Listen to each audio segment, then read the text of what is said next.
Hello everyone, this is just a dad. I'm going to do a review on this active enzyme laundry booster. So here we've got this bedspread that our dog loves to lay on. It does kind of stink a little bit and it's got some really bad stains.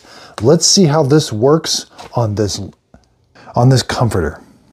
Okay, the instructions are very simple. You can add 1 scoop if it's not too soiled, but if it is really dirty, you can add up to 2 scoops. And this scoop comes in the bag.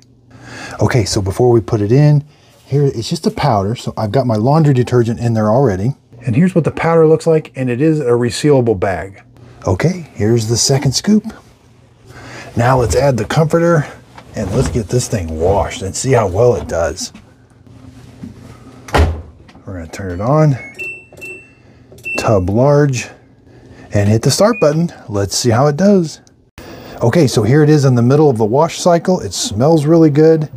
Looks like it's doing a good job.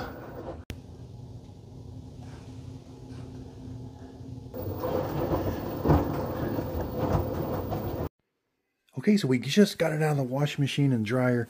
It smells really good, and it did get it really clean.